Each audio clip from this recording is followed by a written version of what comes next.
The wipers thrashed across the windshield like they had lost their minds, but the rain still blurred everything into a wet smear. I gripped the steering wheel and pulled my taxi into the parking lot below the apartment building. The meter showed the last fare of the day, $38.50. Combined with the daytime runs, I had barely cleared $400. For 3 years, the first thing I did every morning was run the numbers. Fuel costs, lease fees, insurance payments. I tallied them up one by one, and whatever was left was mine to keep. My wife Vanessa took the bulk of it every month. She said the mortgage needed paying, social obligations had to be met. Her skincare routine could not be interrupted. I never argued. Whatever she asked for, I handed over. Tonight, the lights in the apartment blazed with an unnatural brightness. I pushed the door open. A suitcase stood upright in the middle of the entryway, planted there like a headstone. Vanessa sat on the sofa with her legs crossed, a stack of papers clutched in one hand. She wore a silk nightgown I had never seen before.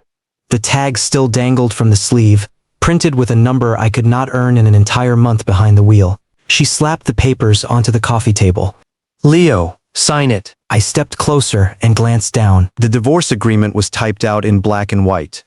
The property division section spelled everything out with brutal clarity. The apartment was hers, the savings were hers, and the vehicle section was marked none. She knew my taxi belonged to the fleet company, not to me. 3 years, Vanessa said without even looking at me. "Leo, just look at yourself. You leave at 6 in the morning and come home at 10 at night. You always reek of smoke and sweat. The husbands of my colleagues run companies or manage investment funds." And you? You drive a taxi. She paused. Her phone screen lit up and she glanced at it. The corner of her mouth lifted. I caught the contact name from the edge of my vision, Julian. "I might as well be honest with you," she said. "Julian and I have been together for half a year already." She nudged the papers another inch closer. "His father is the chairman of Apex Medical. Their family owns half the private hospitals in the city. He is opening a new department for me at the hospital. I will be the department head." What can you give me? A beat-up taxi? I opened my mouth, but nothing came out. Everything she said was true, at least in the world she lived in. "Just sign." "Don't waste my time."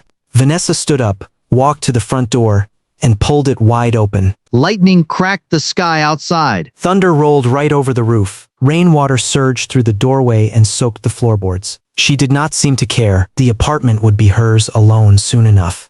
You can sleep in that rented room of yours tonight. "In keeping the keys," she said. "Civil Affairs Bureau tomorrow morning." Don't be late. I looked at her. The woman who had shared my life for 3 years wore the exact same expression a customer wears when returning a defective product. Impatience, disgust, and a tiny, condescending shred of pity. I picked up the pen and signed my name. Leo. I did not look at her again. I bent down and grabbed the suitcase. She had packed a few changes of clothes for me.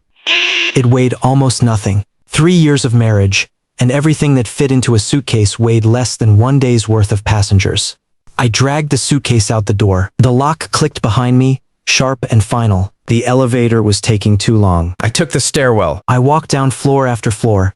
The motion sensor lights flickered on above me, then flickered off again. By the time I shoved open the ground floor door, the rain was no longer rain. Someone in the sky was hurling entire buckets of water straight down. I stood there and let it soak me. Every inch of my body was drenched in seconds. The wheels of the suitcase bogged down in the standing water, so I lifted the whole thing onto my shoulder. The security booth by the gate glowed with warm light. Old man Lawrence stuck his head out, took one look at me and pulled it back.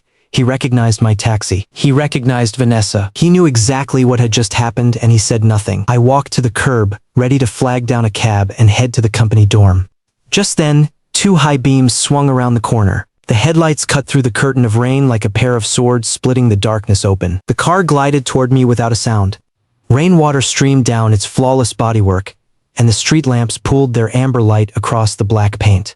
A Rolls-Royce Phantom. There were maybe 5 of them in the entire city. I had driven a taxi for 3 years. I recognized it instantly. The passenger door opened from the inside. A black umbrella emerged first. It unfurled above my head and blocked the downpour. An older man with gray hair stepped out. His tailored suit was cut in a classic Eastern style, and his leather shoes landed in the puddle without a single flinch. He stopped in front of me and gave a slight bow. "Young master, the 3 years are complete. Your grandfather sent me to bring you home." I knew that face. Albert, the old family steward. He had served the Frost household since my grandfather's generation. 3 years ago, when I signed that agreement with grandfather, Albert stood right beside us and sealed the document with his own hands. I wiped rainwater from my face. Albert, you knew what I was doing these past 3 years? Driving a taxi? Albert smiled. The lines around his eyes fanned out like gentle creases. Your grandfather said every mile you drove these 3 years would be recorded by the Frost Group. Are you willing to come back with me now? Behind me, on the 12th floor of that building, a window still glowed with light. Vanessa was probably curled up on the sofa, messaging her dear Julian, celebrating that she had finally gotten rid of her useless taxi driver husband. She had no idea that the car idling at the curb below could buy every single share of Apex Medical and still have change left over. I tossed my suitcase into the back of the Phantom and climbed in. The door sealed shut and the roar of the storm vanished, as if someone had pressed a mute button. The heated seats began warming my soaked jacket. A thin layer of steam rose from the fabric. Albert settled into the passenger seat and handed me a brown leather document pouch. The share transfer papers. Full ownership of the Frost Group was legally transferred to your name 3 days ago. There is also an attachment. Your grandfather asked me to give it to you. He called it an early wedding gift. I opened the pouch. A small silver flash drive fell into my palm. What is this? Evidence of your ex-wife Vanessa's affair with Julian over the past 6 months. Hotel surveillance footage, chat logs, call recordings, Albert said. His tone was as calm as if he were reading the weather forecast. Your grandfather said you were not to see any of this before you signed the divorce papers. Now you can. I closed my fist around the flash drive and leaned back against the seat. I shut my eyes for a moment. 3 years. I had worked as a taxi driver for 3 years. I had swallowed Vanessa's cold ridicule for 3 years, all for that one promise to grandfather. He had told me a man of the Frost family must first learn how to bend before he understands how to stand. I had bent long enough. I opened my eyes and said to the driver, "Take me to Frost Tower." Headquarters. Albert turned his head from the passenger seat. A flash of surprise crossed his face, then softened into something like pride. He asked no questions. He simply gave a small nod. The Phantom swung around and surged into the depths of the rainy night. I turned my head and watched the building shrink behind me. The light on the 12th floor blurred into a hazy yellow smudge through the rain. My phone buzzed. A message from Vanessa. 9 tomorrow morning. Civil Affairs Bureau, don't be late. I flipped the phone face down on the seat. The Civil Affairs Bureau? Tomorrow she had somewhere else to be. A ribbon-cutting ceremony. The launch of Apex Medical's new department, personally organized by Julian. Rumor had it every prominent figure in the city had been invited. The top name on the guest list read, Chairman Frost Group. That name was mine. The rain began to ease as the car crossed the harbor bridge. The Phantom's soundproofing was so effective I could barely hear the outside world. All I saw were raindrops streaking sideways across the window, drawing crooked paths over the glass. The neon glow of the city skyline refracted through the water beads and scattered into flecks of colored light across the back seat. I opened the leather pouch Albert had given me and pulled out the documents one by one. On top lay a notarized share transfer certificate. The official government seal was stamped into the paper. It stated in unambiguous terms that 100% of the Frost Group's equity now belonged to me, effective 3 days ago. I flipped to the final page. My grandfather's signature was pressed so hard into the paper that the last stroke nearly tore through. It looked exactly the same, as it had 3 years ago, when he signed the original agreement from behind the rosewood desk in his study. His hair was whiter now, but his eyes were just as sharp. Leo, the Frost Empire passes to your generation, and I worry you are not ready to hold it, he had said back then. You were not raised in this family. Your father died young, and you grew up in the state care system. The frost blood runs in your veins, but the frost bones never grew on your frame. The words were harsh, but they were true. My mother had died giving birth to me. My father followed 3 years later in a car accident. Grandfather had been estranged from him for over a decade and did not find me until I was already 12, living in a group home, cursing like a sailor and never backing down from a fight. He brought me back to the Frost household. It took him 1 year to teach me how to hold chopsticks properly, 3 years to scrub the street slang from my speech, 5 years to get me into the best business school in the country. Then he told me it still was not enough. You need to know where money comes from before you understand how to spend it. You need to roll around in the mud before you can appreciate what the people beneath those high towers are standing on. So he laid down the rules. 3 years, not a single cent of Frost money, not a single Frost connection. Survive on your own at the very bottom of society. If you make it, the Frost Group is yours. If you fail, you walk away. The Frost family will act as if you never existed. I chose to drive a taxi. The reason was simple. The barrier to entry was the lowest, and no other job gave you a better view of the city. Over 3 years, I picked up drunk investors at midnight, flight attendants rushing to the airport before dawn, college girls sobbing their makeup off in the back seat, and old men heading to the hospital to see their wives one last time. Every person who got into my cab carried a story. Every person who got out carried a piece of a life. I knew this city better than any map, more precisely than any satellite navigation. Vanessa never wanted to hear a word of it. All she saw was a man who left at 6 in the morning and came home at 10 at night, smelling of cigarettes and sweat. I set the share certificate aside and picked up the silver flash drive, the so-called early wedding gift. Beneath it lay a photograph. I slid it out and turned it over. A picture of Vanessa and Julian taken in front of a hotel window with a river view. Inside the room, a king-sized bed. The timestamp in the corner dated it to 4 months ago. That day had been the anniversary of my foster mother's death. I had taken half a day off to visit her grave. When I got home, Vanessa told me she had been working late. Working late. I slipped the photograph back into the pouch and did not look at it again. Albert. Yes, young master. The contents of this flash drive. Compile them into a presentation. Clean formatting. I want it ready for tomorrow. Albert turned from the passenger seat and studied me for a moment. He had served the Frost family for nearly 40 years. Very little surprised him anymore, but something flickered behind his eyes. He said nothing. He simply nodded, then pulled out his phone and began typing. I knew he was giving orders. Given the resources of the Frost Group, that presentation would be printed, bound, and waiting for me before sunrise. The car descended from the bridge and entered the core of the downtown financial district. Frost Tower stood at the very center of the steel and glass skyline. 62 stories tall, wrapped entirely in mirrored windows. By day it reflected the clouds. By night it reflected the stars. Right now, the lights on the top floor were still on. Grandfather is still awake? I asked. Knowing you would return tonight, how could he possibly sleep? Albert said, Every single day for the past 3 years, he asked about your whereabouts. Which street, which intersection, which fare, how much you earned. Every mile you drove, he wrote down in a notebook. I did not reply. Something tightened in my throat.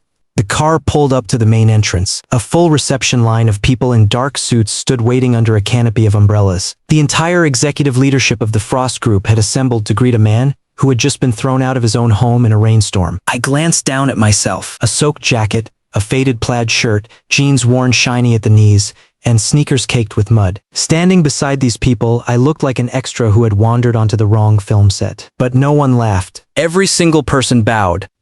"Good evening, Chairman Leo." The words came in perfect unison, cutting cleanly through the rainy night. I took a deep breath and walked through the doors of Frost Tower. The marble floor stretched ahead of me, polished to a mirror shine. My wet sneakers squeaked against it, leaving a trail of muddy footprints. A cleaning lady pushed her cart forward, ready to mop them up, but Albert raised a hand to stop her. "Leave them," he said quietly. "Let the footprints stay a little longer." The elevator rose to the top floor. The numbers ticked upward faster than my heartbeat. When the doors slid open, I saw the half-open rosewood door at the end of the corridor. Warm yellow light spilled through the crack. I pushed the door open and stepped inside. Grandfather sat behind his desk. He had aged considerably in 3 years. His hair had gone completely white, and the lines carved into his face looked deeper, as if cut by a knife. He held a cup of tea in both hands. The steam curled upward and blurred his expression. You are back, he said. His voice was flat, as if asking what I had eaten for dinner. "I'm back." The divorce is settled. "It is settled." Does it hurt? I thought about it. Not really. Grandfather set his teacup down and stared at me for a long moment. Then, all at once, he laughed. A booming, unchecked laugh that made the whole study hum. Good.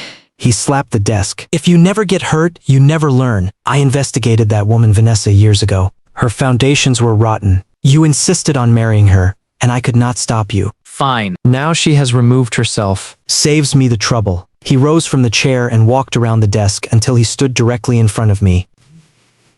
He was half a head shorter, but the force of his presence nearly crushed the air from my lungs. He reached up and clapped a hand on my shoulder with a strength that did not belong to an 80-year-old man. Leo, the Frost Group is yours now. "Whatever you choose to do tomorrow, I will not ask. I will not ask about anything." But remember one rule. A man of the Frost family, when he stands, does not let anyone step on his back. "I know." Good. "Now go." I turned and walked out of the study. Albert was already waiting by the elevator. He handed me a new phone. The screen was lit with a schedule. Tomorrow at 10 in the morning, ribbon-cutting ceremony for the new department of Apex Medical. Rosewood International Hotel, 3rd floor ballroom. The top name on the guest list was the new chairman of the Frost Group. I scrolled down. Julian's name appeared with a note beside it.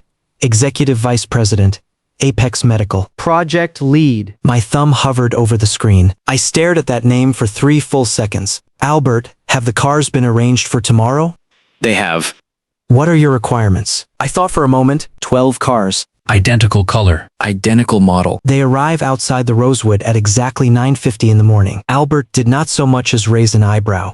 Understood. One more thing, I said, slipping the phone into my pocket. Find someone for me. Her name is Elena.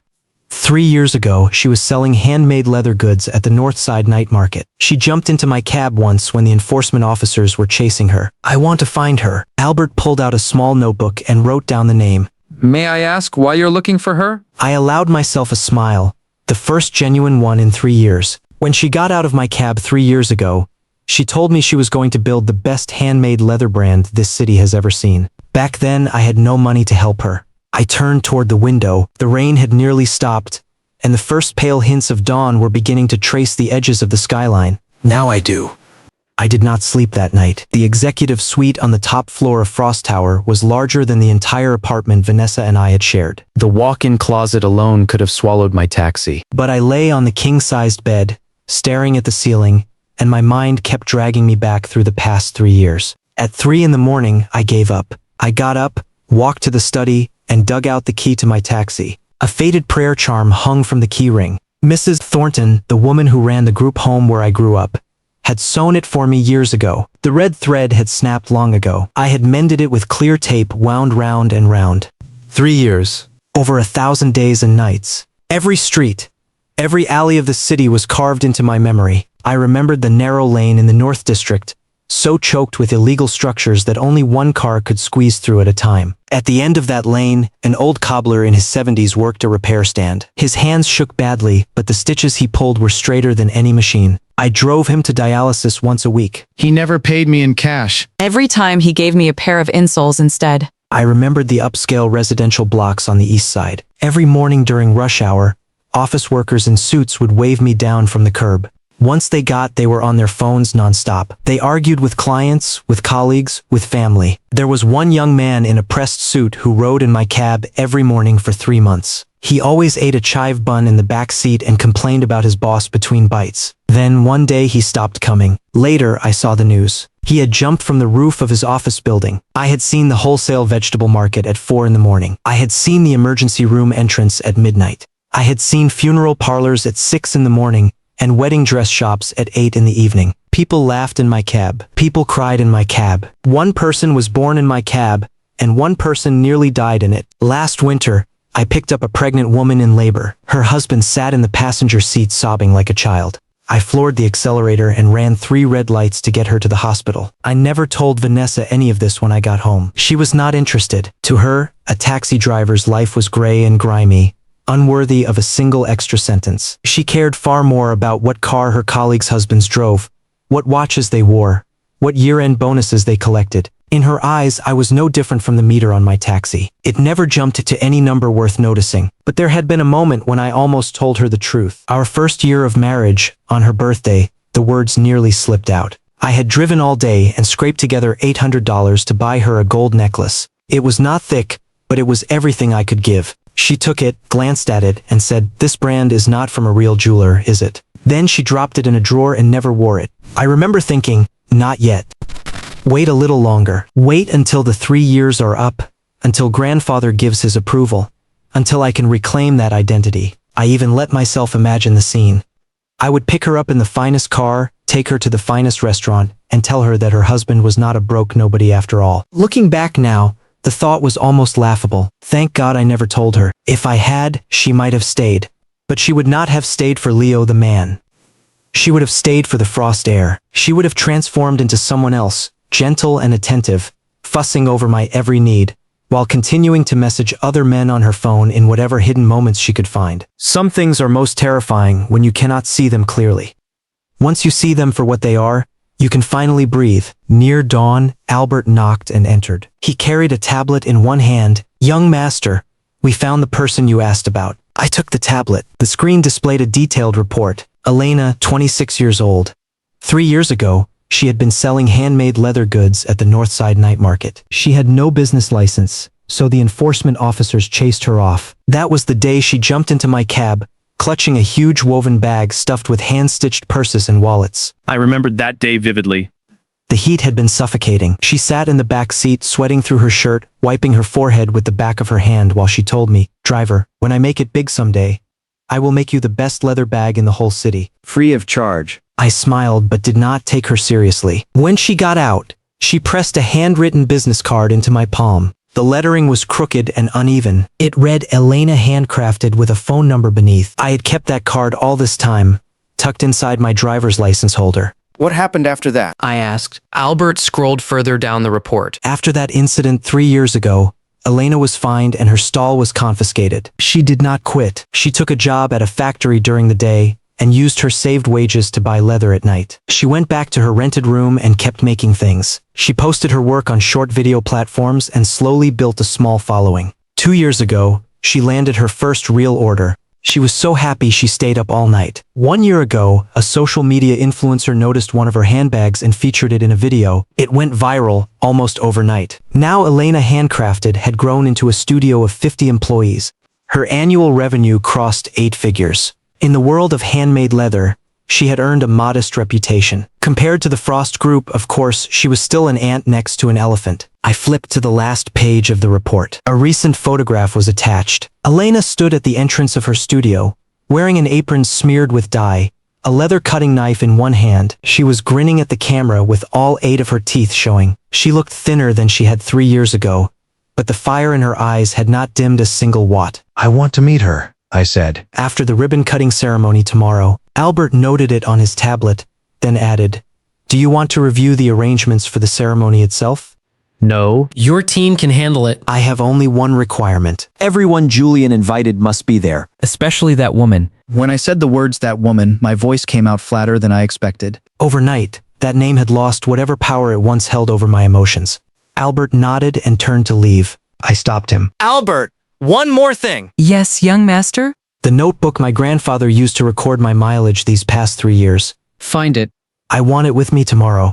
Albert paused. Then he smiled, and in that smile was something I could not fully read. It looked like the expression of an old man watching a child he had raised finally grow into the person he always hoped he would become. That notebook has never left your grandfather's desk. I will fetch it shortly.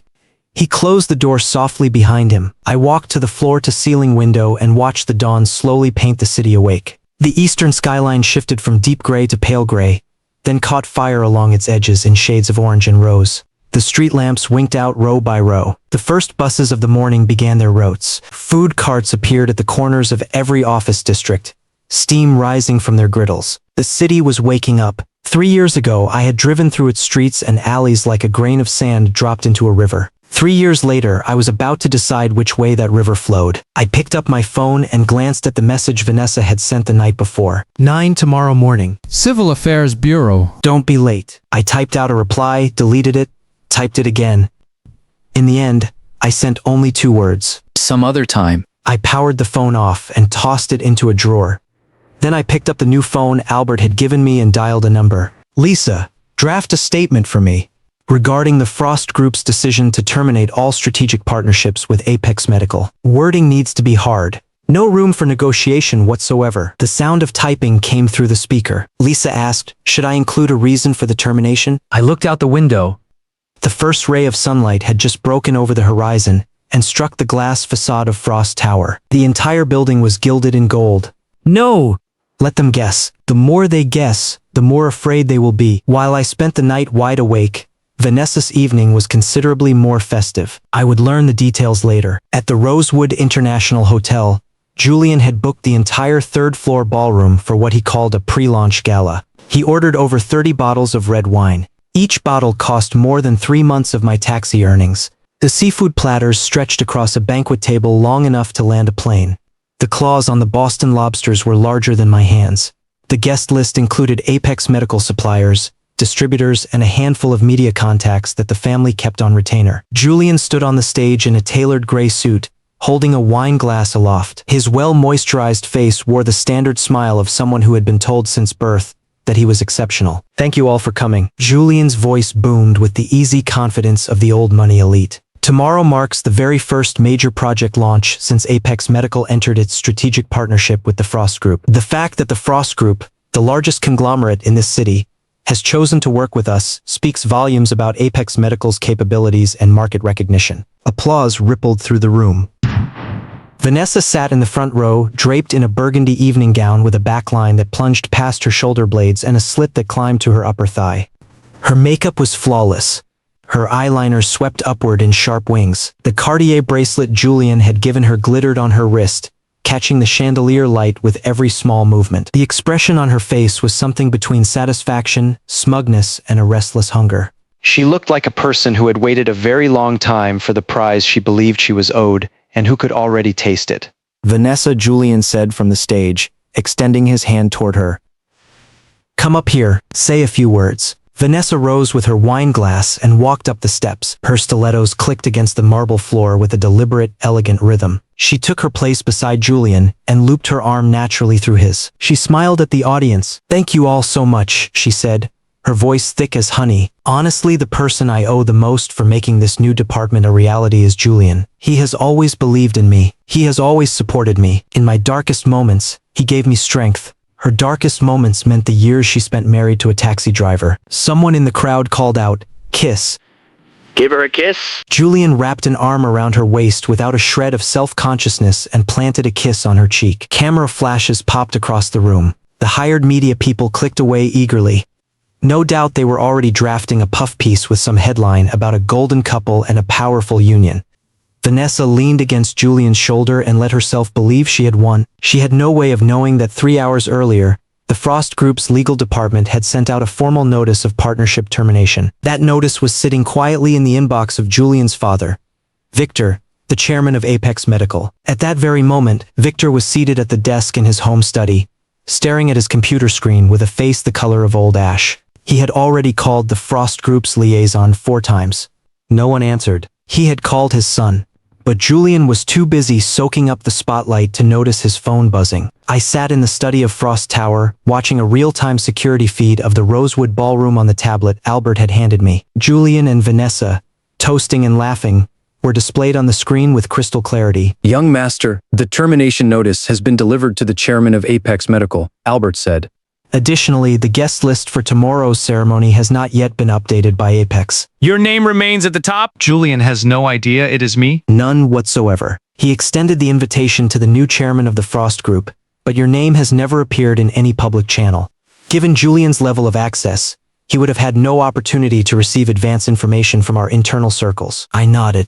This was not deliberate concealment on our part. It was simply grandfather's design. During the 3-year trial period, the identity of the Frost heir was classified at the highest level. Outside a handful of core executives, no one in the outside world knew anything. Julian probably assumed the new chairman was some old shareholder's son or a high-priced professional manager poached from a rival firm. It would never occur to him in his wildest nightmares that the man about to occupy the central seat in the front row was the same man his mistress used to be married to, the taxi driver he had sneered at without ever bothering to meet. Are things ready at the hotel? Everything is set. 12 Phantoms are fully prepared. They will arrive at the main entrance of the Rosewood International Hotel at precisely 9:50 tomorrow morning. Also, the notebook you requested? I brought it. Albert reached into his jacket and produced an old leather-bound notebook. He placed it in my hands. I opened to the first page and saw my grandfather's handwriting. It was a penmanship I had known since childhood. Every stroke was precise and deliberate, carrying the upright, forceful elegance of his generation. The first line was a date. 3 years ago to the day. Beneath it read, Day 1. 8 fares. Total earnings, $326. Ate a plate of stir-fried rice noodles for dinner in the North District. Spent $12. I turned the pages, one after another. Every single day was recorded. Page after page dense with entries. Some pages had items pasted onto them. My fuel receipts, my lease payment stubs, the bills for repairing my taxi. Grandfather had ordered people to collect every scrap and paste them neatly into the notebook. Near the end, I found yesterday's entry. Final day. Total earnings, $393. heavy rain. Beneath that line, one more had been added, in fresher ink. Grandfather must have written it tonight. Come home. I closed the notebook and shut my eyes. Outside the window, the remnants of night were being steadily dissolved by the approaching dawn. The orange glow along the eastern skyline burned brighter and hotter, like a furnace of molten steel. Today was the ribbon-cutting ceremony. It was theirs. And it was mine. The road outside the Rosewood International Hotel was called Oak Avenue. 6 lanes wide, both directions usually jammed tighter than a parking lot at rush hour. Today it flowed smoothly. Apex Medical had made arrangements in advance. Traffic officers had been deployed for an important business event requiring clear passage. Julian had pulled out every stop to make the ceremony look flawless. Outside the main entrance, a red carpet stretched from the revolving doors all the way to the curb. Congratulatory flower arrangements lined both sides, their ribbons uniformly printed with warmest congratulations on the grand opening of Apex Medical's new department. Hostesses in tailored dresses stood at the entrance, holding lacquered trays with golden scissors and red silk ribbons. The media section was packed with 3 rows of tripods and cameras. Photographers crouched in the front row, aiming their lenses at the enormous backdrop at the end of the red carpet. The backdrop displayed the logos of Apex Medical and the Frost Group side by side, connected by a golden arc. Beneath them, a bold headline read, "A powerful alliance, building the future together." Julian stood in front of the backdrop, surrounded by a cluster of suppliers and reporters, smiling wide enough to show his back teeth. Vanessa was tucked against his arm, her burgundy evening gown swapped out for a crisp white business suit. Her hair was pinned high, the Apex Medical employee badge was clipped to her lapel, and the position line read department head. She was glowing. A visible, almost giddy energy radiated from every inch of her. The wine from the night before had not entirely worn off, leaving a faint flush across her cheeks that made her look. She probably thought like a woman on the verge of greatness. Mr. Julian, is it true that the new chairman of the Frost Group will attend in person today? A reporter thrust a voice recorder toward his face. Julian adjusted his tie, and his grin stretched even wider. That is correct. The new chairman of the Frost Group has confirmed attendance. This is a significant testament to our strategic partnership and a landmark moment for Apex Medical as we step onto a higher stage. As he spoke, his eyes flicked sideways at Vanessa, as if to say, "Look who I can bring in." Vanessa obligingly pressed herself a little closer and tightened her grip on his arm. Julian continued, "The Frost Group is the aircraft carrier of this city's business community. Their decision to collaborate with us proves that Apex Medical's capabilities and potential have been recognized at the highest level. We look forward to deeper cooperation across many more areas in the future." The reporter pressed again. "Mr. Julian, the new chairman, has never appeared publicly before. Have you met him? Can you share any details?" Julian's smile froze for less than half a second before snapping back into place. I will keep that confidential for now. "But I can tell you that the new leader of the Frost Group is remarkably low-key and pragmatic. A true rising star in the business world. He had never met me." The identity of the Frost Group's new chairman had been kept under wraps entirely. Julian's invitation had been routed through the Frost Group's administrative office, and the only reply he received was 2 words, "Attendance confirmed." Not even a name attached. But Julian did not care about the details. As long as a Frost representative stood on that stage, his banner of partnership would be permanently hoisted. The time crept toward 9:40 in the morning. Then the traffic on Oak Avenue began to shift. First, the vehicles at the intersection slowed and stopped, one after another, as though something ahead had pressed them all to a halt. Then came the sound. Not the engine roar of a single luxury car, but an entire formation. A low, deep, rolling growl that traveled close to the ground like distant thunder. It vibrated through the soles of everyone's shoes and made the glass doors of the hotel hum.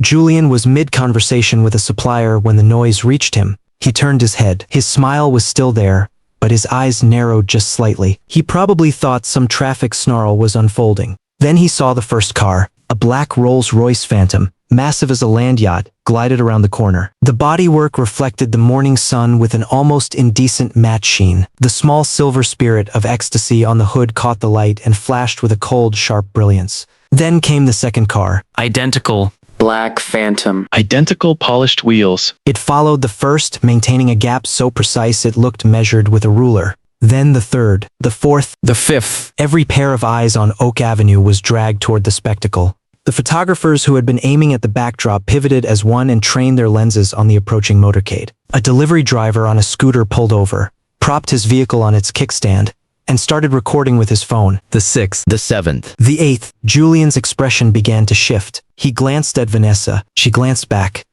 A flicker of confusion passed between them. Neither of them had ever seen anything like this outside of a movie screen. The 9th. The 10th. The 11th, the 12th, 12 Rolls-Royce Phantoms, lined up in perfect formation, came to a halt outside the Rosewood International Hotel like a fleet of black steel warships. All 12 doors opened simultaneously. 12 drivers in matching black suits stepped out in perfect unison, each wearing white gloves, each standing as straight as a sentry. The entire crowd inhaled at once and forgot to exhale. 12 Phantoms. Forget the price of the cars. The sheer logistics of that formation were enough to broadcast exactly what kind of weight had just arrived. There were maybe 5 Phantoms in the entire city. Where these 12 had come from was a question no one present could answer. Julian recovered first. His survival instincts kicked in before his brain fully caught up. He straightened his suit jacket with a sharp tug, and the confusion on his face vanished, replaced in an instant by an eagerness so intense it bordered on groveling. He strode toward the center car of the formation, his legs carrying him faster than dignity should have allowed. He glanced back over his shoulder and waved at Vanessa. Hurry up! Vanessa followed her heels, clicking rapid fire against the red carpet. Her heart was probably pounding, but not from nerves. From excitement. She thought this was the entrance of the Frost Group chairman, and she was about to shake hands with the most powerful billionaire in the city as Julian's almost fiancé. Julian beat the driver to the door. He grabbed the rear handle of the center Phantom and pulled it open himself. The angle of his bow was so deep he looked like he was folding himself in half. His smile piled up so high the wrinkles at the corners of his eyes compressed into tight folds. A dozen cameras, 100 phones, all aimed at that open door, waiting to capture the face of the mysterious mogul. A foot emerged first, black Oxford shoes, polished to a mirror shine, reflecting the red of the carpet. Then the trouser leg, dark gray, tailored so precisely that every crease fell exactly where it should. I ducked my head, stepped out of the car, and straightened to my full height. The sunlight hit my face. I squinted slightly. Julian froze in place. He stood there, one hand still gripping the door handle, his entire body locked as if someone had pressed a pause button. He stared at my face for 3 full seconds. His pupils contracted rapidly. The smile clung to his lips, but his eyes filled with a blank, churning bewilderment. You. He got one syllable out, then choked. He had not recognized me. More accurately, he wanted to recognize me but could not make the connection stick. The man standing before him in a custom-tailored suit, emerging from a formation of 12 Phantoms, and the soaking wet taxi driver his mistress had thrown out of her apartment, simply refused to align into the same person inside his brain. But Vanessa recognized me. She stood half a step behind Julian, and the rosy flush of excitement on her face drained away with a speed that was almost violent. What remained was a bloodless, bone-white pallor. Her lips parted. She tried to speak, but no sound came. Her manicured fingers, polished and perfect, clutched at Julian's sleeve with a grip so tight her knuckles turned white. I looked at her. Then I looked away. The way you glance at a stranger on the street, confirm you do not know them, and keep walking. I headed toward the hotel entrance. Albert appeared at my side, half a pace behind, and said in a low voice, "Chairman Leo, everything is prepared inside." Chairman Leo. Those 2 words hit Vanessa's ears, and her entire body swayed. Julian finally snapped out of his trance. He still had not connected me to Vanessa's ex-husband. In his world, Vanessa's ex was a broke taxi driver, and the man in front of him, the man with 12 Phantoms at his back, could not possibly occupy the same universe. But his gut knew one thing with total certainty. This was a man he could not afford to offend. He scrambled after me, half jogging, his smile frantically reassembling itself. Chairman Leo. What an honor. I am Julian from Apex Medical. Welcome, welcome. Thank you for gracing us with your presence. I did not look at him. My pace did not slow. I walked straight across the red carpet and into the hotel. Julian's smile dangled in midair. His body was still pitched forward in that eager half jog, but his feet had stopped moving. He turned and looked back at Vanessa. She stood rooted to the same spot, her face still drained of color, her eyes locked onto my back. Her lips trembled and squeezed out 2 syllables. The words were so quiet no one nearby could hear them. But Julian read her lips. She said, "Leo." The blood drained from Julian's face as well. The ballroom blazed with light. Every seat was filled.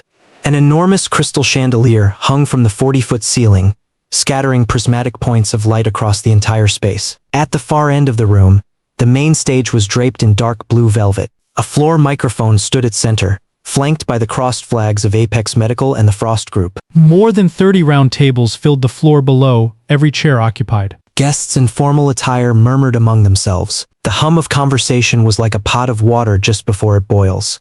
The atmosphere was hot, but the heat came from anticipation. Everyone was waiting to see the face of the new chairman of the Frost Group. I entered the ballroom through a side door, flanked by Albert and 2 assistants, and walked directly to the reserved seat at the very center of the front row. Along the way, several people recognized Albert beside me. He was a known figure among the city's business elite, having served the Frost family for 4 decades. When they saw Albert walking deferentially at my shoulder, their gazes shifted to me, and their expressions turned sharply speculative. Heads leaned together. Phones were discreetly raised to snap photos. But more than anything, people held their breath. They had all noticed the same detail. The place card on the front row center seat read Chairman, Frost Group. And the person sitting in that seat was a young man whose name no one in the room could produce. Julian and Vanessa hurried in through the main entrance. Julian's face had lost all the casual ease he had displayed outside. What replaced it was a barely suppressed agitation. He walked fast, firing instructions in a low, rapid voice to the person beside him. Vanessa trailed in his wake. Her foundation could not conceal the haunted pallor beneath. She could not bring herself to look at me, and she could not stop herself from looking at me. Every time her gaze brushed the center seat in the front row, it recoiled as if burned.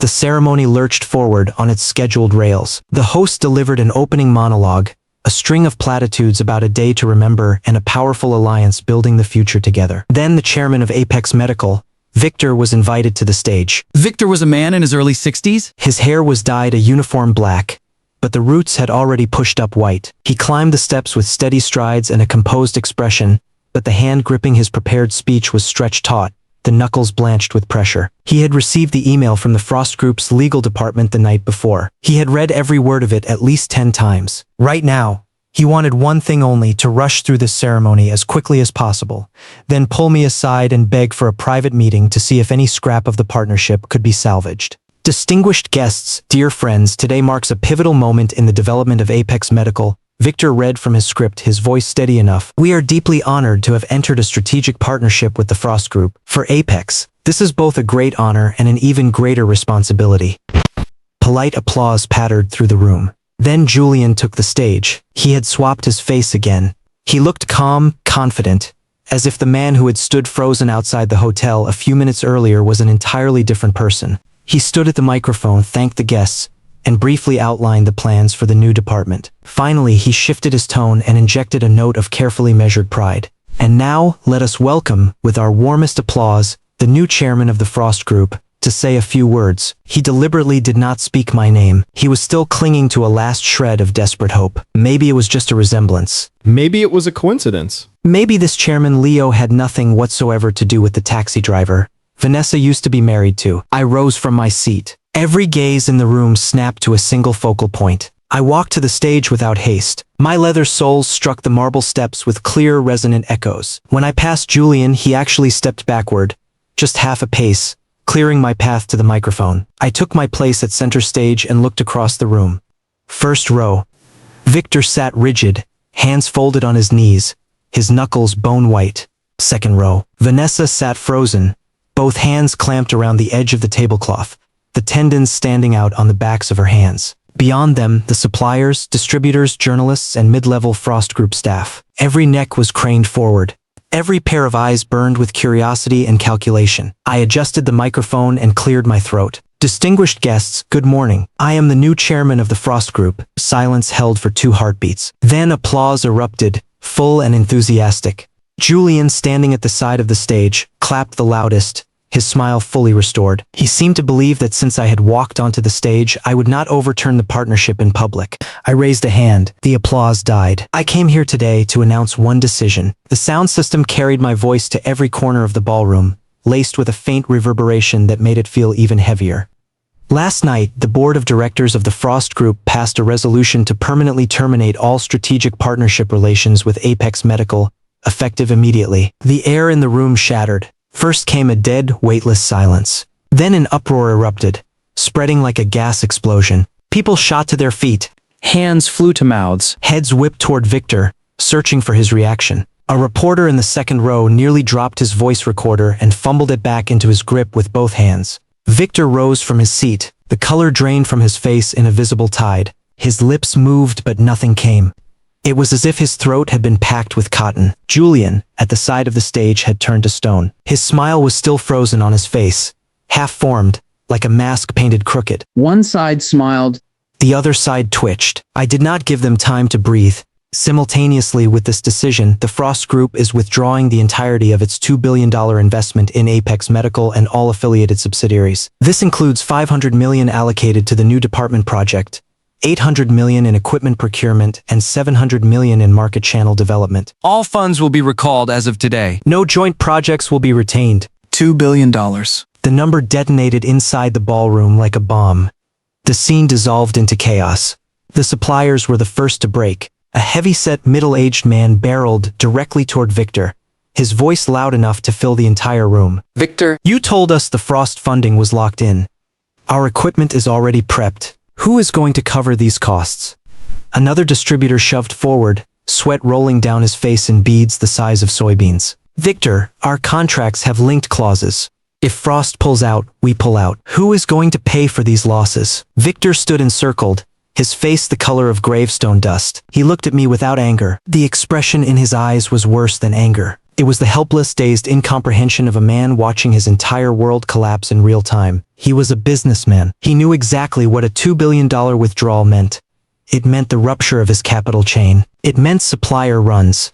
It meant the banks would call in every loan. It meant Apex Medical, the family enterprise he had spent 20 years building, would be dragged into the abyss overnight. He opened his mouth. His voice came out scraped raw, like it had been sandpapered. Chairman Leo. Please, can we talk privately? There must be some misunderstanding. The partnership between Apex and Frost has always been excellent. Surely there is. I looked at him. I did not answer. My gaze moved past him and settled on the woman in the second row. Vanessa was still in her seat. Or rather, she had collapsed into it. Her back was pressed against the chair, her spine gone, as though someone had pulled every bone out of her body. Her manicured hands no longer gripped the tablecloth. They lay limp at her sides, her fingertips trembling. Her eyes had reddened, but she was not crying. What was happening to her was deeper than tears. It was the sight of a person watching the glittering palace she had built in the air come crashing down, not a single brick left intact. Her dream of marrying into wealth? Gone. The department head position? Gone. Every calculation she had made when she betrayed her husband and signed those divorce papers had been reduced to ash by 4 words. $2 billion withdrawn. I turned back to the microphone and spoke my final words. Thank you all for attending today. The doors of the Frost Group will no longer open for Apex Medical. I set the microphone back in its stand, stepped down from the stage, and walked toward the side exit. Albert was already waiting. He took my jacket and said quietly, "The car is ready." I nodded and kept walking. Behind me, the ballroom dissolved into a cacophony of shouting, overturned chairs, shattered wine glasses, and dropped invitations. A meticulously planned ribbon-cutting ceremony, 10 minutes, turned into a full-scale catastrophe. I did not look back, but at the side door, I paused. I turned my head just slightly and glanced toward the second row. Vanessa was already looking at me. Our eyes met for 1 second. Her yenquan finally broke. Tears spilled over and carved 2 dark tracks through her carefully applied makeup. Her mouth opened. She said something without sound. I read the shape of it. Leo. I pulled my gaze away, pushed open the door, and walked into the sunlight. The side exit led to a quiet service corridor. Albert had been right. The car was already waiting in the back alley. But I did not get. I stood in the corridor, my back against the cold tile wall, and listened to the chaos bleeding through the cracks around the ballroom doors. Someone was shouting. Someone was cursing. Someone was crying. Victor's voice rose above the rest, roaring at Julian. I could not make out every word, but 2 of them repeated over and over, like rusted nails hammering into the doorframe. Useless. And finished. Albert stood beside me, silent and patient. His expression held no urgency, no confusion. Only the kind of patience that belongs to someone who has lived long enough to know that certain decisions cannot be rushed. Albert, I said. The contents of that flash drive. Can they be played on the ballroom screens? Albert did not hesitate. Yes, the hotel's multimedia system runs on a shared local network. My technical team can remotely access it. Full control within 1 minute. then play it. Albert pulled out his phone and dialed a number. He spoke a few quiet words. His tone was as calm as if he were placing a lunch order, not preparing to drop a nuclear device into a room filled with 300 people. I leaned against the wall and closed my eyes. 3 years ago, when I married Vanessa, the old director of the group home, Mrs. Thornton, took my hand and said, "Leo, you grew up without parents. Now you finally have a family of your own. Take good care of it." I nodded.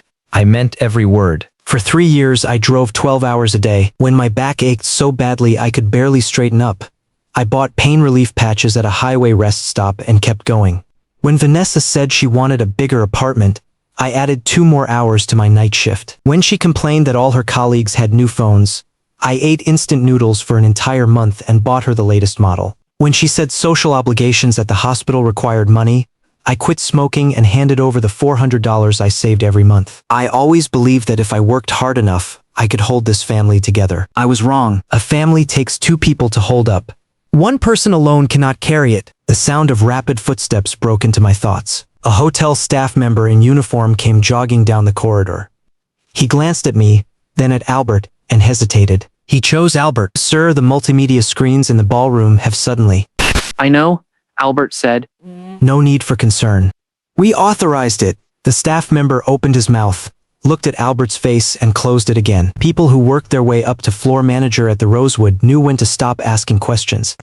He nodded and retreated, faster than he had come. I pushed the side door open and walked back into the ballroom. The scene was worse than when I had left.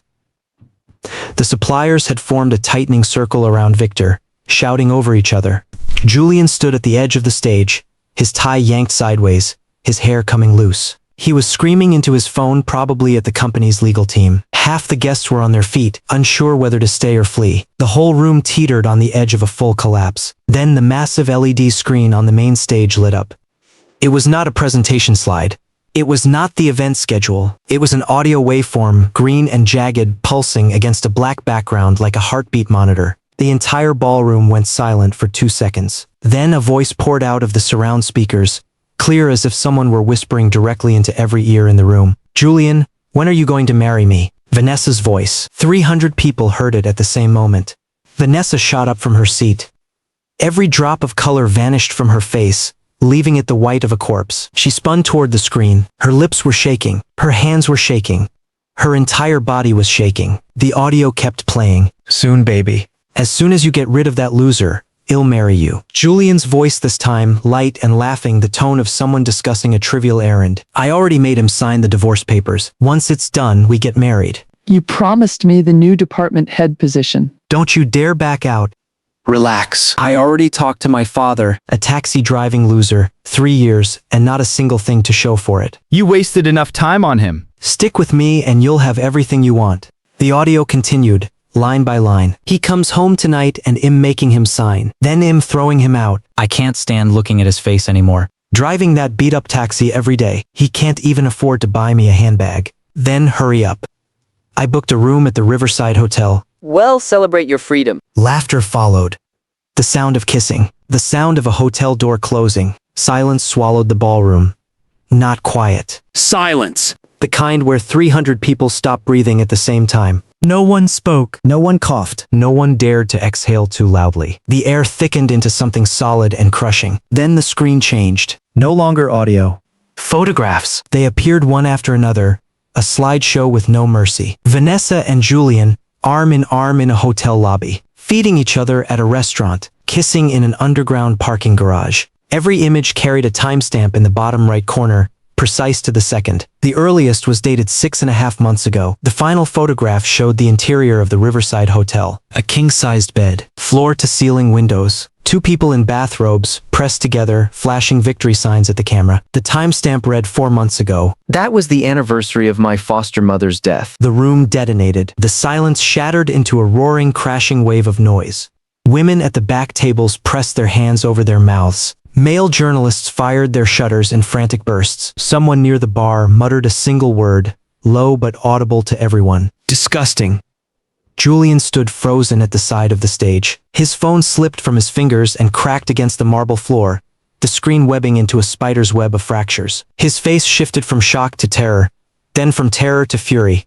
not fury at what he had done. Fury that it had been exposed. He was not sorry he betrayed me. He was sorry he got caught. And Vanessa. She was still standing, a statue struck by lightning. Her makeup was destroyed. Tears had carved channels through her foundation. Her mascara had melted into 2 black smears beneath her cheekbones. Her lips trembled, trying to form words that would not come. She turned toward Julian and reached out, grasping for the last thing she had left to hold on to. Julian stepped backward. He dodged her hand with the same instinctive motion a person uses to avoid a pile of garbage. "Don't touch me." Julian's voice was cold and hard, a completely different man from the one who had laughed about marrying her on the recording. Where did this stuff come from? Did you record it? Are you trying to set me up? It wasn't me. How could it be me? Vanessa's voice pitched high and jagged, splintering into a wail. It was Leo. It had to be him. She spun around and finally found me, standing beside the side door. The look that filled her eyes in that instant was impossibly complicated. Hatred, Fear. Regret. but above all, a stunned, unwilling shock. The man she had thrown out of her home now stood at the center of everything, holding every string. The very uselessness she had despised had become the blade hanging over her head. Julian followed her gaze and saw me too. The fury and terror on his face fought a brief, violent war.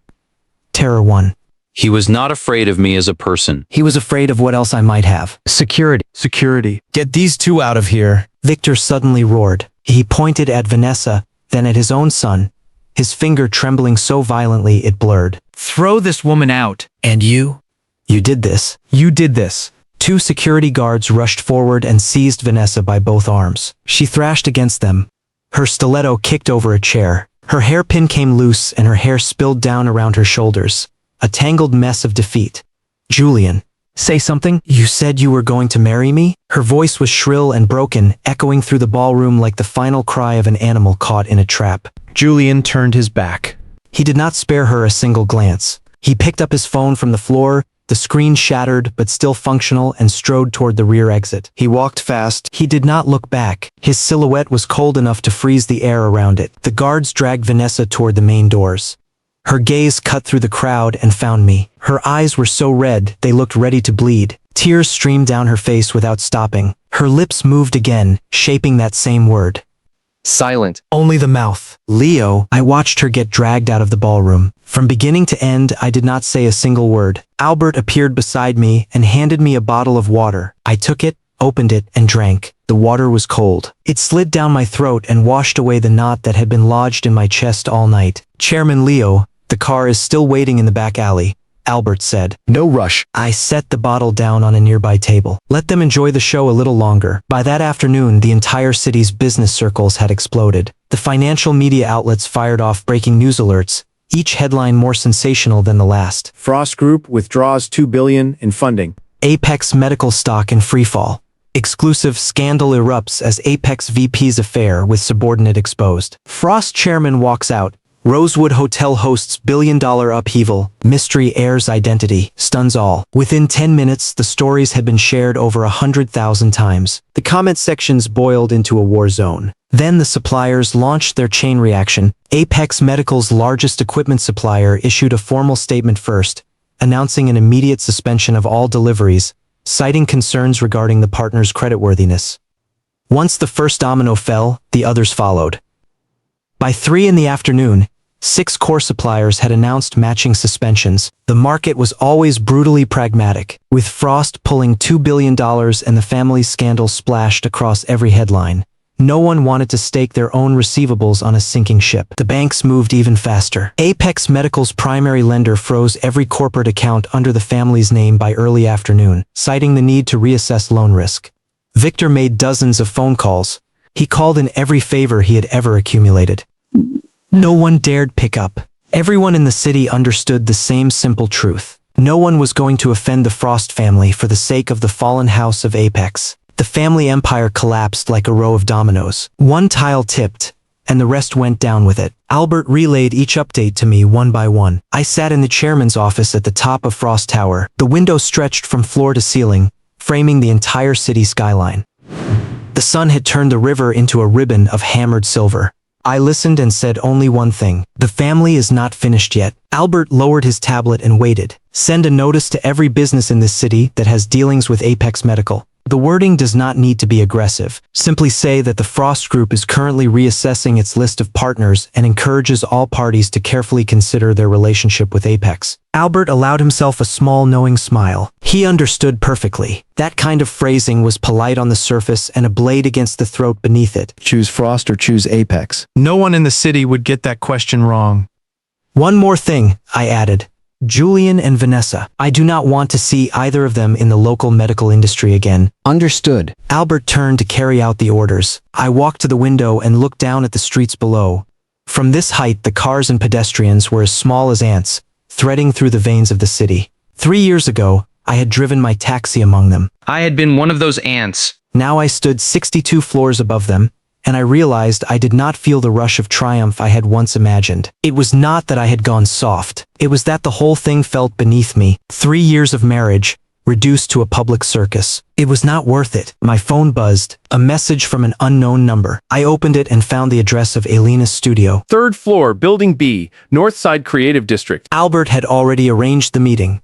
4:30 in the afternoon. I was about to put the phone down when the screen lit up again. An internal alert forwarded from the hospital network. Albert's people had flagged it. Vanessa had been fired. Mercy Hospital, the Apex Medical subsidiary where she worked, had added a red flag line to her personnel file, terminated for severe violation of professional ethics. The stated reason was polished and official, but everyone knew the real cause. Victor, drowning in rage and ruin, was not going to pass up any available target for his fury. And the woman who had dragged his son into the mud was the easiest target of all. Victor had signed the termination notice personally.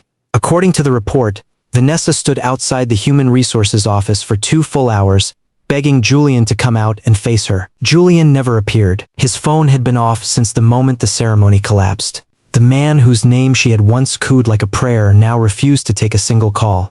When she packed up her workstation, her department colleagues lined the hallway and watched. No one stepped forward to help. Her private office, the one she had spent $80,000 decorating, was stripped and sealed before the chair had even gone cold. I felt no satisfaction, but I also felt no pity. Everyone pays for their own choices. She chose Julian. She chose betrayal. She chose to throw me into the rain. Now the bill had arrived and she had to pay it herself. At 4:30, I arrived at the Northside Creative District. The place was not what I had pictured. It was not a sleek glass office tower. It was a converted factory building. Red brick walls. Ivy climbing up to the 3rd floor. Iron staircases that groaned underfoot. But there was something solid about the rawness of it. No marble. No scented air. Just the smell of leather and glue, mixed with the bright, overlapping noise of young designers arguing over sketches. I climbed to the 3rd floor and pushed open the glass door of Elena Handcrafted. The studio was not large, but it was immaculate. Samples of leather bags lined the walls, their colors ranging from deep saddle brown to creamy ivory. Every stitch was so straight it looked impossible for human hands.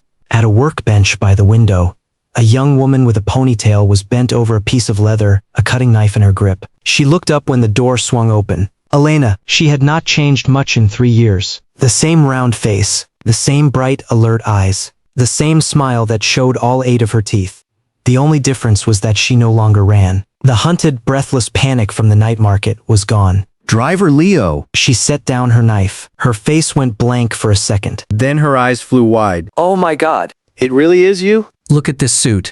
I almost didn't recognize you. She stood up, wiped her hands on her apron and hurried over. She looked me up and down twice. Her expression swung from shock to confusion, then landed on a childlike delight. I saw the news, she said, lowering her voice as if sharing a state secret. The new chairman of the Frost Group? The one who turned the rosewood upside down this morning. That was you? The taxi driver who picked me up 3 years ago. That was you? That was me. She was quiet for 2 seconds. Then she laughed, her eyes folding into crescent moons. I knew it. Even back then, I could tell you were different from the other drivers. Anyone else would have kept driving when they saw the enforcement officers chasing someone. You stop. You even helped me pick up my stuff when it fell. You told me you were going to make me the best leather bag in the city, I said. Does that offer still stand? Elena stared at me, then burst out laughing. It was a clean, bright sound, like someone striking a perfectly tuned guitar string. Of course it still stands. I never go back on my word. She ran behind her workbench and pulled out a box. Inside lay a hand-stitched leather briefcase, deep brown, the hide thick and supple, the stitching so dense and even it was nearly invisible. I made this last year. I wanted to send it to you, but I lost your business card and had no way to reach you. It has been sitting here for almost a year. She handed me the bag and tilted her head, studying me with a flicker of something tentative. But Driver Leo, or I guess I should call you Chairman Leo now, you didn't come all the way here just for a bag, did you? I took the briefcase. My fingers traced the tight, even stitches. Every one of them was driven straight and true. They had more warmth than anything a machine could produce. Elena, 3 years ago, I could not help you. Now I want to ask you something. Would Elena Handcrafted be willing to become the first independent designer brand under the Frost Group? The funding, the distribution, the resources. I will supply all of it. The design, the quality, the brand, identity. You will manage all of that. Elena's expression locked in place. She searched my face, looking for any trace of a joke. After a long moment, she sucked in a breath. Her eyes suddenly glistened. Do you know how long I have been waiting for someone to give me a chance like this? Her voice wavered, but the smile tugging at the corners of her mouth refused to be suppressed. 3 years. I have been running for 3 years.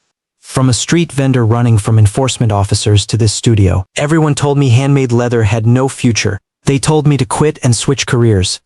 I didn't believe them. I just kept waiting for one person to believe in me. She wiped roughly at the corner of her eye with the back of her hand, then stuck that same hand out toward me. Leo. You have yourself a partner.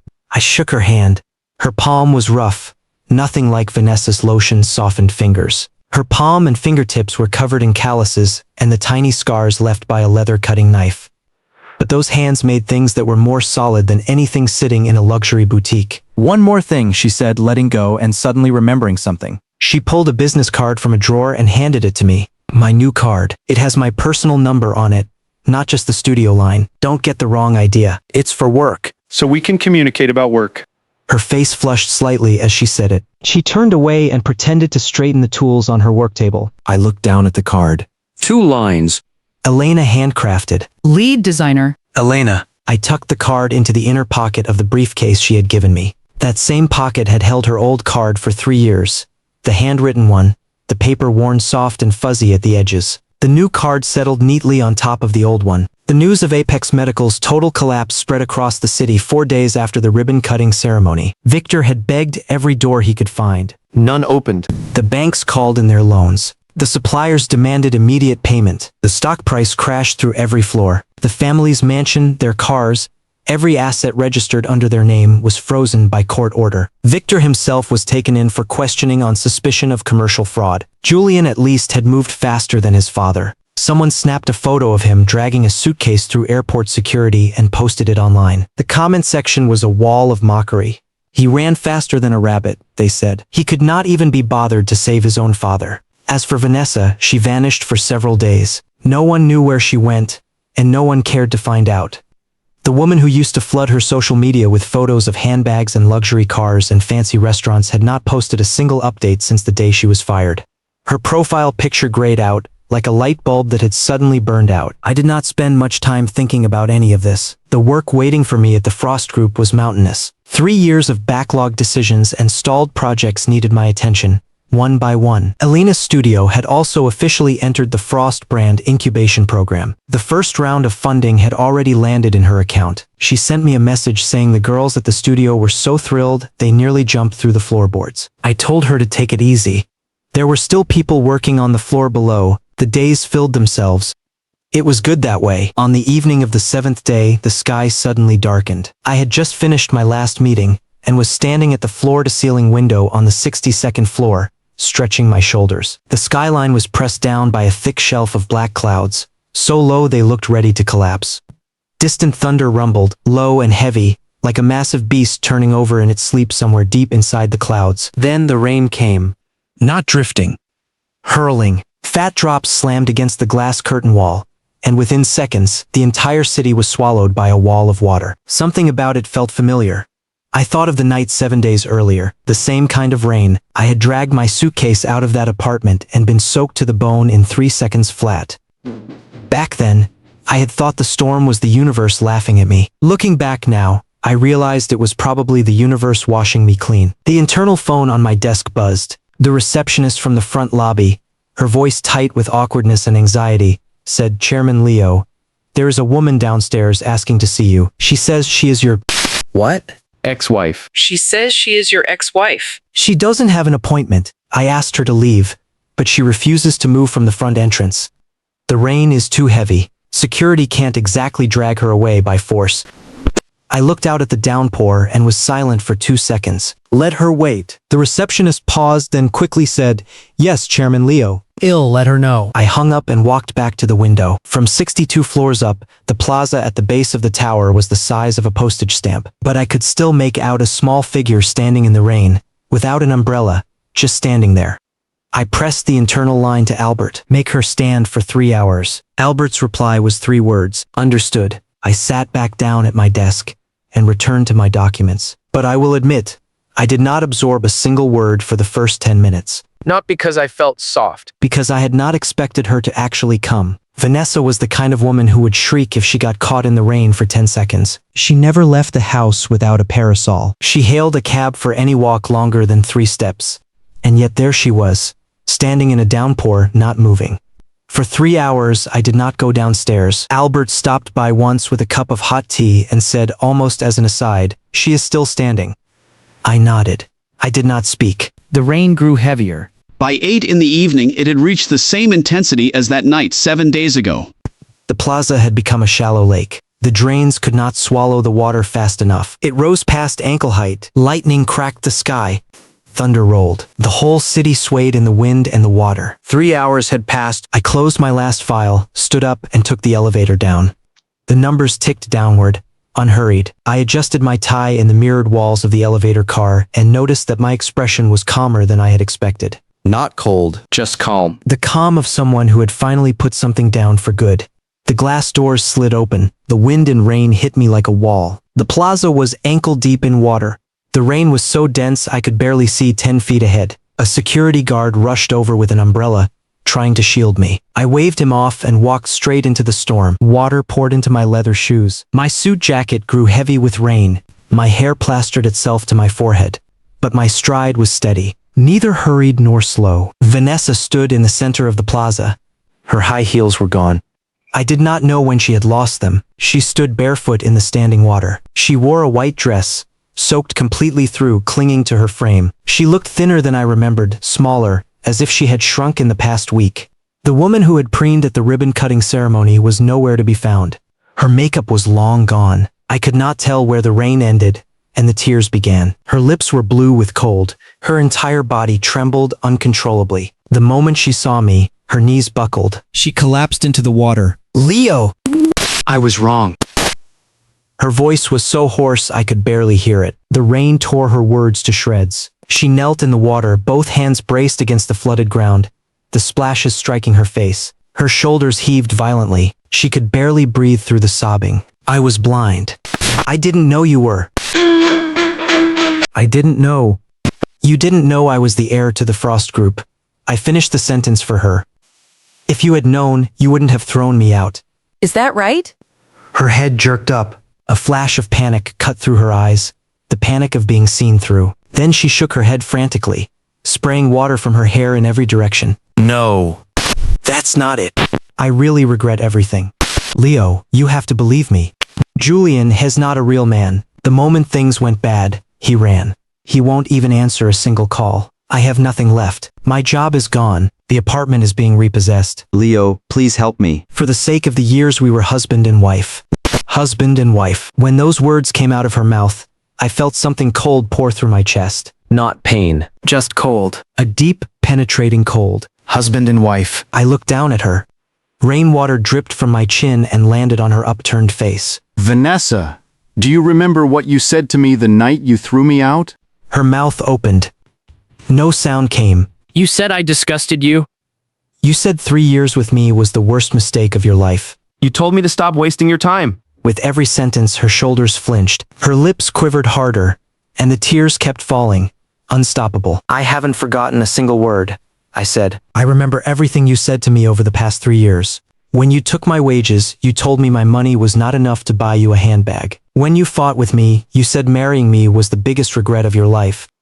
When you introduced me to your colleagues, you called me the taxi driver. Never my name. Vanessa knelt in the water, collapsing further and further, like a paper doll being dissolved by the rain. She reached out, trying to grab the leg of my trousers. I stepped back. Her hand caught nothing but air, and she pitched forward into the water, sending up a huge splash. Leo. Please. Give me one more chance. It'll change everything. I watched her lie there in the flooded plaza, crying in a way that should have moved anyone. But inside my chest, there was nothing. Not hatred. Not pity. Just emptiness. And that emptiness was more final than hatred. Hatred still means you care. Emptiness means the person has been completely erased. I reached into the inner pocket of my suit jacket and pulled out an object. A small green booklet with a plastic cover. Embossed on the front were the words divorce certificate. I had picked it up at the Civil Affairs Bureau 7 days ago and carried it against my chest ever since. Not because I could not let go. Because I did not want to forget. I tossed it into the water in front of her. It landed with a sharp splash, the water stinging her face. Pick it up yourself and keep it safe. This is the last thing between you and me. She stared at the green booklet floating in the water.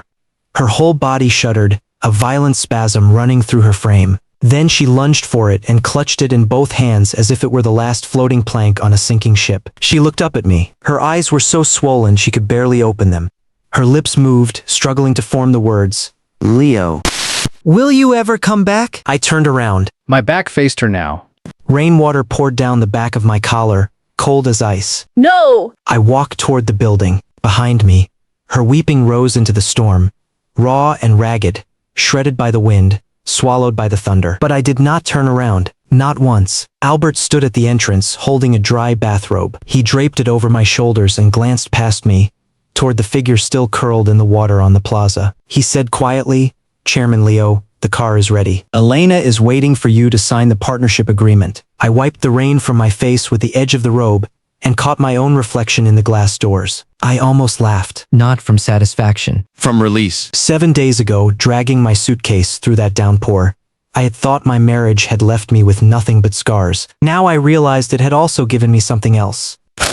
A sharper pair of eyes. Let's go, I said. The glass doors closed behind me, sealing off the storm and the weeping alike. 3 months later, the Frost Group held its acquisition press conference in the rotating banquet hall at the top of Frost Tower.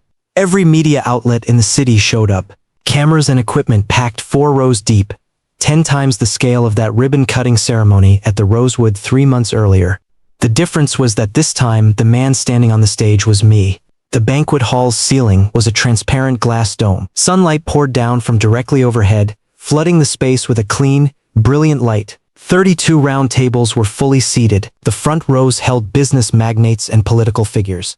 The back rows held media representatives and business partners. Everyone wore formal attire. Everyone's expression was a mixture of anticipation and calculation. Today I wore the suit Elena had picked out for me, deep navy blue, Italian handmade fabric. Pinned to the lapel was a small silver brooch, a leather-crafted piece she had made herself, shaped like a single leaf. Simple, but distinct. She had told me that now that I was someone of status, my wardrobe had to be impeccable. But impeccable did not mean looking like everyone else. I needed something that was mine. She was right, as usual. Albert stood at the side of the stage, quiet and steady as he had always been. His hair had gone a little whiter in the past 3 months, but he looked sharper than ever. Grandfather was also there, seated in the very center of the front row. He leaned on a cane, but his back was ramrod straight. His gaze rested on me, and the corner of his mouth held a faint, almost imperceptible smile. I could read that expression. It said, the foul-mouthed kid from the group home who used to pick fights with everyone, has finally learned how to stand on this stage. The host finished the opening remarks and called me to the podium. I walked to the microphone and scanned the room. I could see every face clearly, including the suppliers and distributors who had been at the Rosewood 3 months ago and had now shown up to offer their congratulations. In business, there are no permanent enemies and no permanent friends. Only permanent interests. They had once hung their fortunes on the apex tree. Now that tree had been reduced to splinters, and they had come to find shade under a much larger one. I did not blame them. I was no different. Distinguished guests, dear friends, Thank you all for being here today. Applause rolled through the room, warmer and more genuine than the polite patter at that long-ago ribbon cutting. I called this press conference to announce a major decision by the Frost Group. Frost will fully acquire the core assets of the former Apex Medical, including its equipment manufacturing plants, its research and development center, and its 4 subsidiary hospitals. A low murmur rippled through the audience. Then the applause exploded again, louder than before. No one had expected this. The same man who had personally pulled $2 billion and crushed Apex Medical into the ground 3 months ago was now standing on stage announcing its acquisition.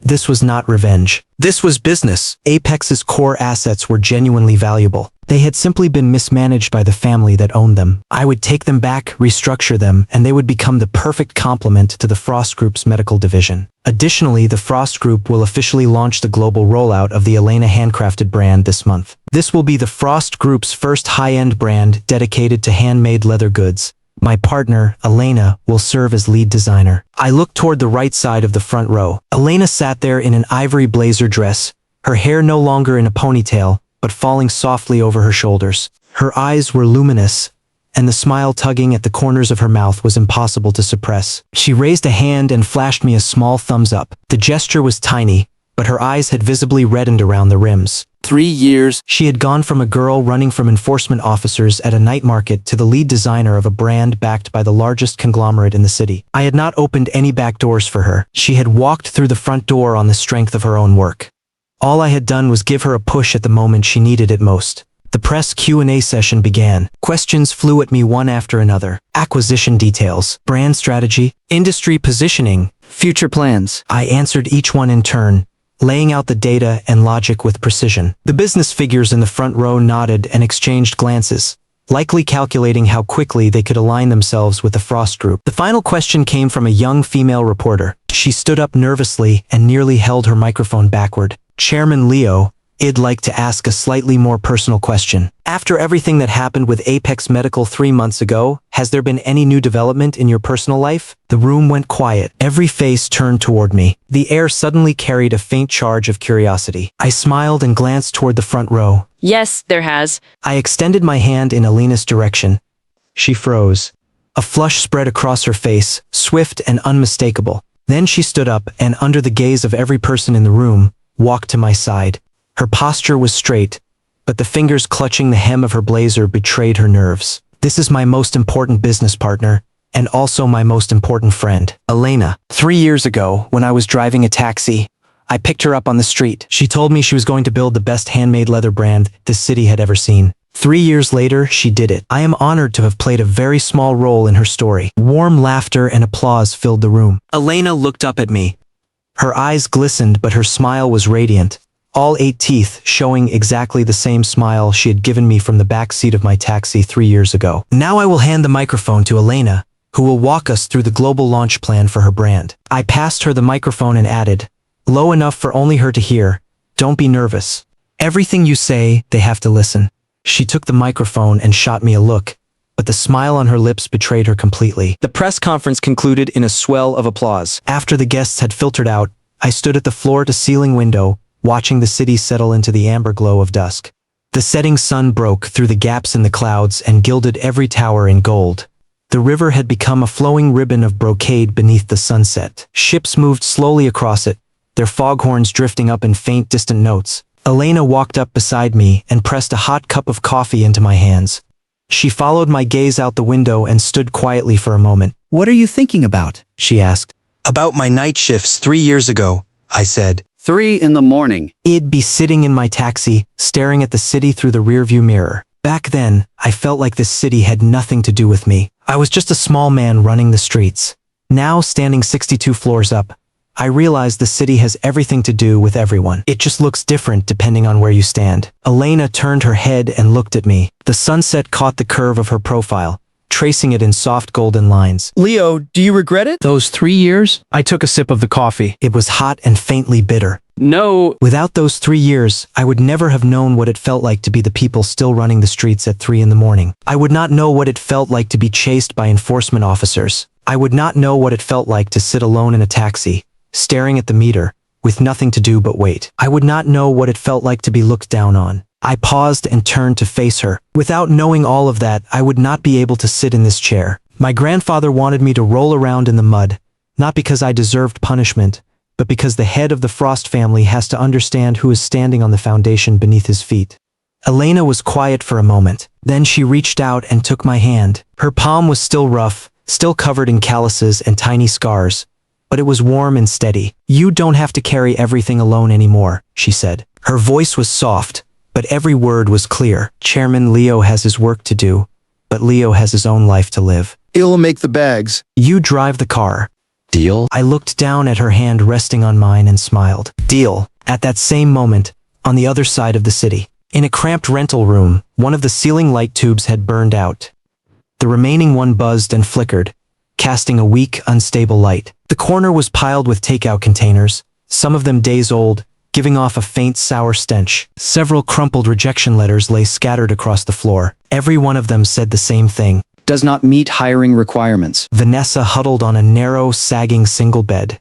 Her hair hung in greasy strands over her face. She was wrapped in a thin, faded blanket. She had lost so much weight that her cheekbones jutted out sharply, and her eye sockets had sunk into dark hollows. She looked older by more than a decade. She gripped her phone in both hands. The screen was lit. On it was a photograph, a live-stream screenshot from the Frost Group's acquisition press conference. In the center of the image was me, in a deep navy suit, the leaf-shaped brooch pinned to my lapel, standing at the microphone. Beside me was Elena, in her ivory blazer dress, holding the microphone and smiling with her eyes curved like crescent moons. Just below the frame, where the camera could not quite see, our hands were gently clasped together.